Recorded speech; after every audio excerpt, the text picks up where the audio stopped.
You know, Mr. President, I am deeply flattered when you said that we should join a band together, as you said on Thursday. But I'm not sure it's going to work out well, because what remains true is that you much prefer to sing the ANC's tune. I much prefer a tune that's in tune with the people of this country. On Thursday, you asked our young people, you said to them, watch this space. That's what you told us several times during your Sona address. But that's all you've been doing in the past decade. It's all you've been doing in the first year of office, watching and waiting. You've been watching this space as youth unemployment grew to include more than half of our young people. You've been watching this space as Eskom fell apart, threatening to plunge our country into a crisis we may never recover from. You've been watching this space as the Gupta leaks and the Zondo Commission showed how our country was being sold for a bribe pack, a few beers, and a Louis Vuitton bag. Under the ANC, Sona now stands for the state of no action. We are a state of big promises, we are a state of commissions, we are a state of task teams, we are a state of roadshows for every possible problem. But when it actually comes to doing the hard work, we are a state of no action.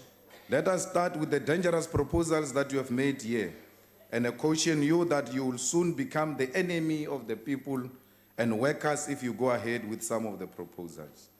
The first proposal is your intention to unbundle, break down Eskom with the aim of privatization of some components of the utility.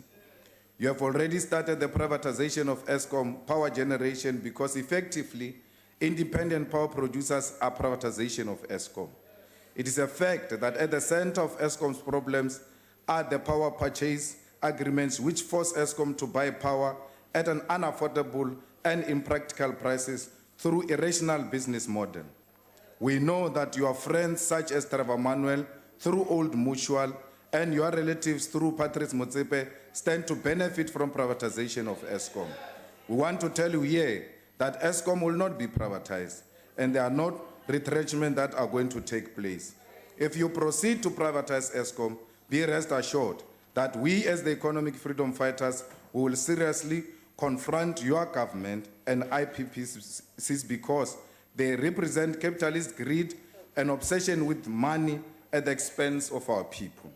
Now, about the ANC, they will certainly do the very simple things that needed to be done all along. The solutions you spoke of are not rocket science. Of course, we should manufacture goods that other countries need. Of course, we should focus on labor-intensive industries like agriculture. Of course, we must make unused state-owned land available for housing and farms. Of course, we must deal with the state-owned enterprises. But the IFP has been saying these things for years. You have told us, Your Excellency, that you plan to do things differently. And you would have us believe that in the past 12 months, you have already done things differently. How did it take 24 years to realize that 4,000 schools will have unsafe, inappropriate toilets? That's more than 2 million children who are completely forgotten when it comes to creating a dignified life. We tell these children that education is the key for the future, but their school doesn't even have a toilet. If this is an achievement of 25 years, it is very, very, very hard to believe that just 6 years from now, every school child will be working on a tablet with digital textbooks. It sounds good, but will it happen?